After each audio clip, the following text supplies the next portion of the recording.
what Connor's mentioned in my speech. I published manager, ran a grocery store, and they gave me a store about a mile from my father's elementary school. And back then we just had one word on the name tag, late. And if I was dealing with a customer, I was never Mr. Late. I was always, oh, you're Mr. Late's son. So just to piggyback on what Connor went through, I went through the same thing. I never had my own identity there as a manager. It was always Mr. Late's son. I'm going to tell some stories about Pap. I'd like to do that. I'd also like to flesh out his life and first of all, his parents' life. His parents had a hard life. He was born to Margaret and Levi. Levi was a farmer and he used to say, stole my dad's mom from the Amish Mennonites and took her to Pittsburgh where they raised their family. Now, Levi worked in the coal mines in Pittsburgh and the steel mills. Those were the two main businesses in Pittsburgh at the time. And for me, and most of us in the room, we don't really have any idea of a coal mine. I mean, it's the seven dwarves walk in with their pickaxes and they're gonna dig the whole day through. And for me, okay, miners go in with a pickaxe and a shovel. When they're done, they shovel off the coal, they throw it in the bucket. But that's not what Levi said. Levi dug coal on his belly. He was down dark, narrow spaces on his belly digging gold to bring home a paycheck for my father and his 4 siblings.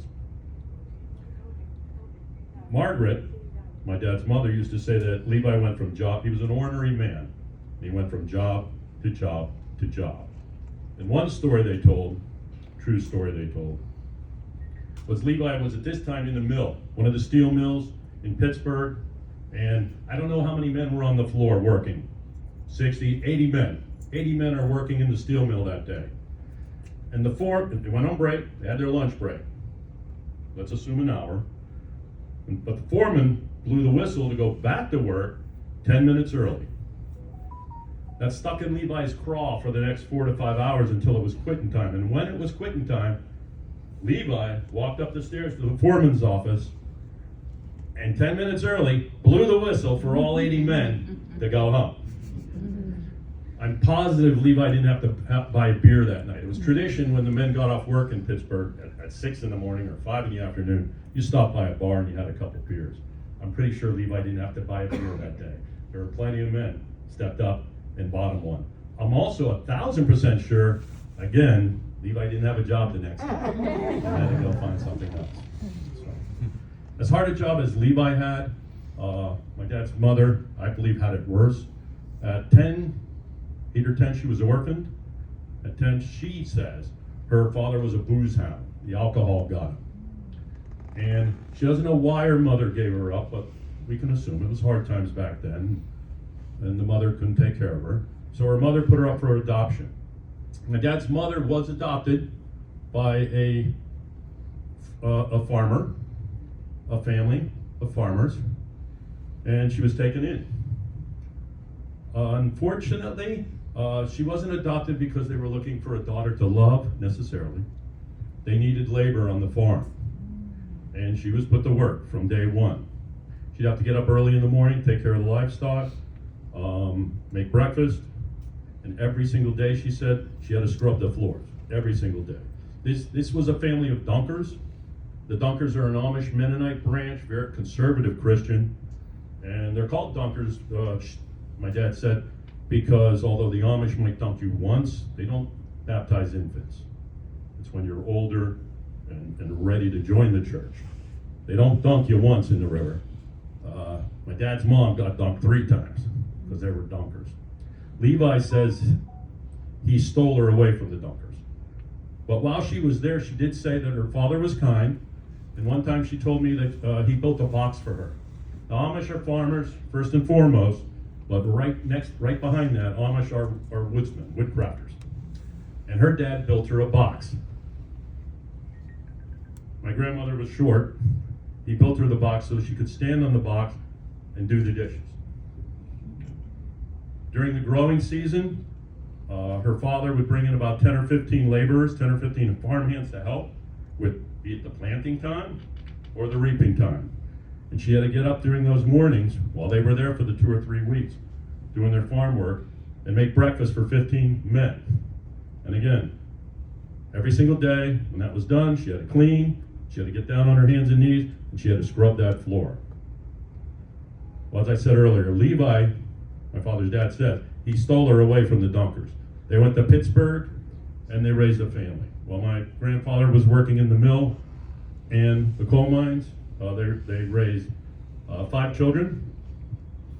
And my dad was loved while he was there and well taken care of.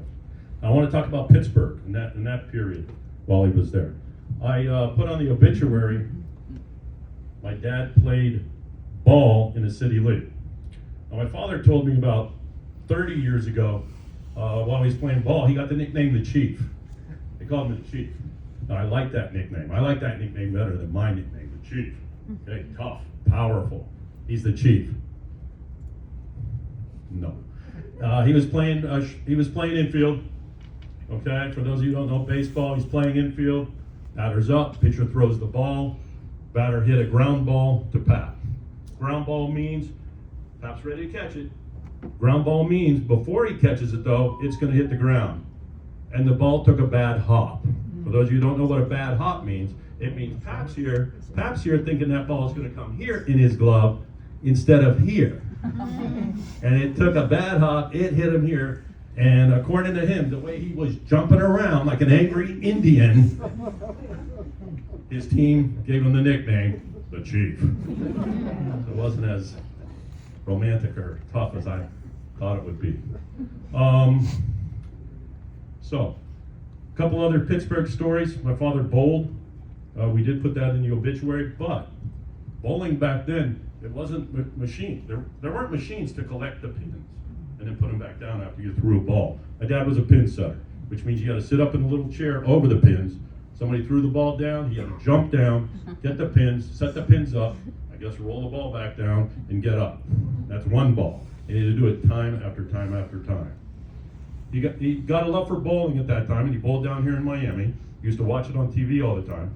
And one of the things he talked about he was proudest of, we put on the obituary, was he bowled a perfect game, 300, which is tough to do. That's 13 strikes.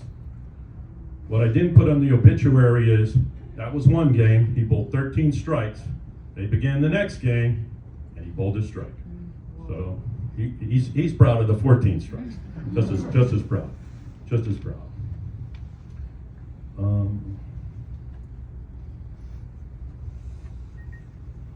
Okay.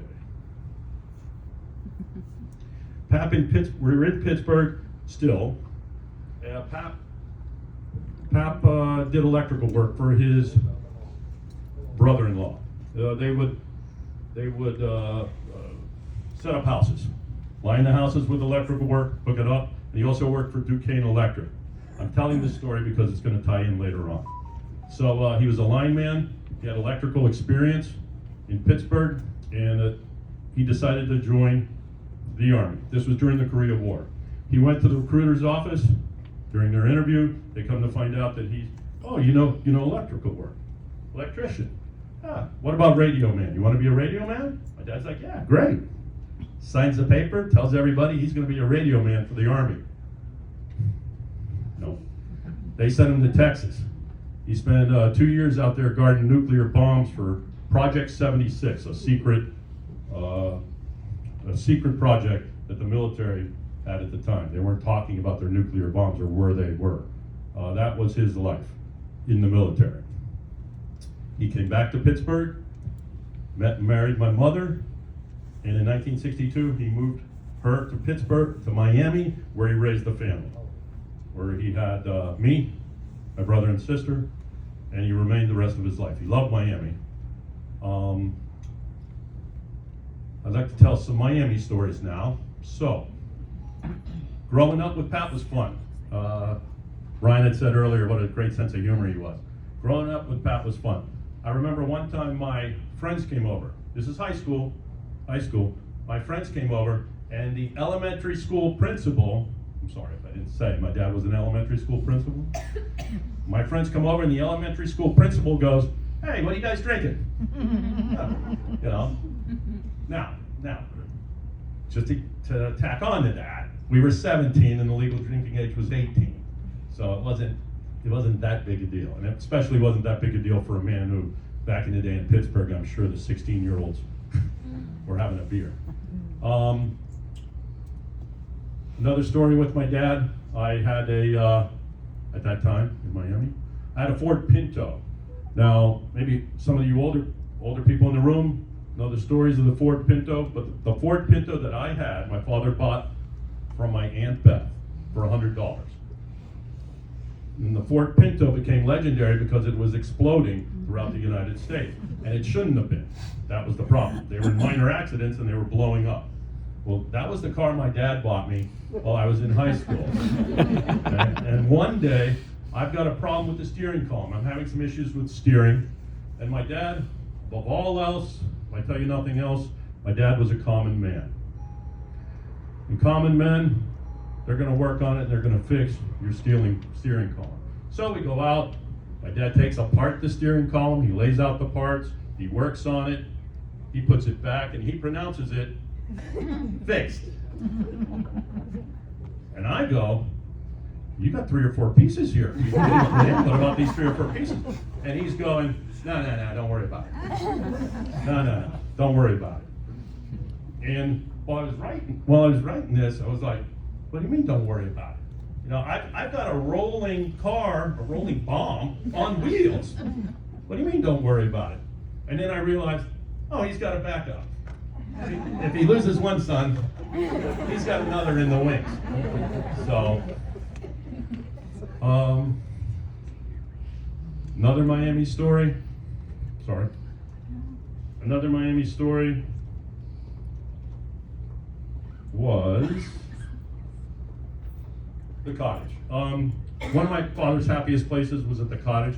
The Bertolini family, his mother's family had a cottage on the Allegheny River, and we'd go up there for the summers. He loved it. And as I told you a little bit ago, he was an electrician. I told you that story because of this next one that I'm going to tell. So the cottage was old. It was a hunting cabin, it was old, and my dad decided he's going to put in a new fuse box. Now, the city lines come into the fuse box here, but my dad's going to move the lines 18 inches to the left and put in a new fuse box. He puts 2 ladders out there and goes, hey, I need your help. Okay, I'm 16 years old. I'm fine. You need help? You need help. Now, at 60, I know that grown men, professionals who know their business, die working on lines at least once a year. If you're an adult, you've probably read it. Somebody got electrocuted up on those poles, right? It happens. I didn't know that. So I'm up on one ladder, standing next to my father. He's on the other one. And he says, okay, I'm gonna unhook it, and then I'm gonna move it over to here. I'm gonna unhook it, you're gonna hold the lines. So he unhooks it, he gives me the first line, he unhooks it, he gives me the second line, and then he goes, now be careful they don't cross. Now, my dad was a big man, I didn't have his upper body strength. I got Levi, his dad's German skinny arms. So I'm holding these lines, and they weren't lines, they were like fire hoses, and I'm holding the second line, and they go 100 feet. I'm watching them swing in the breeze, etc. And he's telling me make sure they don't touch. And then after he says that, I notice these are lines that, good Lord, they might have been connected to the cottage for 30 years. They're old. They're falling apart. The insulation. There's a very strong possibility that if they do touch, there's open wires here that are going to get connected. And I'm nervous. I'm starting to get nervous, and I'm starting to sweat. And then it gets worse because we're both on the ladder. And as I look this way, at the front of the house, I see a head poke around the front of the house. We're at the back. I see a head. Rebecca pokes around the house, and then Rebecca comes back. I don't say anything. A couple minutes later, Pat's working, I'm holding the wires. A couple seconds later, minutes later, another head pokes around the corner to see what we're doing and goes back. I thought that was weird. So I said something to my dad. Hey, they're poking around the head up there. They're they're looking at us. He goes, yeah. I told him to get out of the cottage, to get up at the front. I can't have any distractions. I have to focus on this. And I'm like, so they're safe. So they're safe. Great. He's working on it. Minutes later, there's another head that pokes around the corner, comes back. Tell my dad there was the other one. My dad goes, we're almost done. I'll tell you what, we're going to tie these 2 lines off. I'm almost done. Then we're going to jump off these ladders and we're going to lie on the ground. So that was my dad. That was my dad. And that actually made the last 2 minutes of me holding the wire feel better. Feel better. That was my dad. Okay. Okay, so remember Jesus of Nazareth, in case I forget. Okay, so my father, I want to talk about, he was, again, a common man. He was in church and he went to church every single Sunday. Not only did he go to church, he sang in the choir every single Sunday. And they would have a cantata every Christmas Eve. A cantata is a Christmas performance that the choir and service does, called the cantata. Me, Eric, Rebecca, my mother, every Christmas Eve would go. And during the cantata, my father always did a solo. He always did the same solo every year. But I had a lot of respect for him. I could not stand up and sing a song in front of a lot of people or speak in front of a lot of people. I'm a high-level introvert. I've learned how to get around that. But I had a lot of respect for the fact that he would do this solo. And the solo went like, last night as I lay sleeping, I dreamed a dream so fair. I stood in old Jerusalem beyond the temple there. It was the new Jerusalem beyond the temple there. Then went on from there. I happen to know the rest of it. Now there's no reason for me to have that memorized. There's no reason for me to be able to sing that to you today. And I like to think I sang it better than he did. He loved singing. As far as how great he was, that's another story. There's no reason for me to know that song, none at all, except the poor, nervous, anal, whatever you want to say, guy would start practicing that solo, which he, I think, played for 5 or 6 years. He'd start practicing that solo in October in our house, on the piano. Now, the piano that he was practicing on was right next to the TV, my TV, and nobody watched TV more than me. So 7 nights a week, I'm watching TV while he's over here, Jerusalem, Jerusalem. I mentioned that as a segue to the next joke, the next story. In the 90s now, I'm at Paps, I'm visiting. This is at the house where he lived with my mother, the last house they lived together. And it's the afternoon, 1, 2 o'clock, he's in his rocking chair, I'm on the couch, TV's on, and I'm looking for something for us to watch together. I'm looking for something he might be interested in. And as I'm clicking through, scrolling through the shows, I come across Jesus of Nazareth. Now I saw Jesus of Nazareth, I think in the 80s, television production. It was well done, it was emotional, it was sentimental. Scale of 1 to 9, Jesus of Nazareth was an 8. I don't give 9s. It was an 8. But I'm sitting here with a man who went to church every Sunday, tithed, paid his dues to the church, sang in the choir, and did a solo at Christmas Eve, so I'm thinking, perfect. So I turn to my dad, and I say, hey, you want to watch Jesus of Nazareth? And Don goes, no, I know how it ends. Who says that? Seriously. Who says that? True story. Okay. Last story. And last story before I wrap it up. If you ask my wife, Cece, the best 10 minutes she's ever had with me since I've known her is the first time she called and we spoke.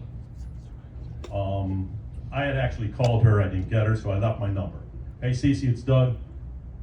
Got your number. If you're interested in going out, movies, dinner, call me back. And she will tell you to this day her call back and our conversation was the best 10 minutes of her life. Just for the hell of it, yesterday I crunched the numbers on the calculator, and we've been together 12,100,000 minutes. 12,100,000 minutes. And her best 10 minutes was the first time she talked to me. Unfortunately, I didn't pick up the phone. It was my dad. And they talked for 10 minutes. The person who gave me her number was named Barbie. So I think Barbie might have come up. Hey, hi Doug. You know, Barbie gave you my number, perhaps married to Barbie, and he's charming her, making her laugh. She's like, this guy's great. Ask her, she'll tell you to this day. This guy is great. So thanks, Pat. Maybe he got me a foot in the door. I'm not in his league. So that was it. I just want to share some stories, some experiences I had with my father. I want to thank, as I wrap it up, I want to thank the Lake family in Pennsylvania. They say it takes a village, and that was absolutely true with my father. He was, when we say he was the baby of the family, he was the baby of the family by years. So he had older sisters to take care of him, and older brothers to take care of him. They loved him, they provided for him, they gave him a good time, and they made him the man he is today. Also, anybody streaming, the Bertolinis that are either here or streaming and watching this now, I can't thank you enough. My father was a better man for having married Barbara, but the rest of the sentence is he's a better man for having married Barbara Bertolini. The Bertolini families were so loving.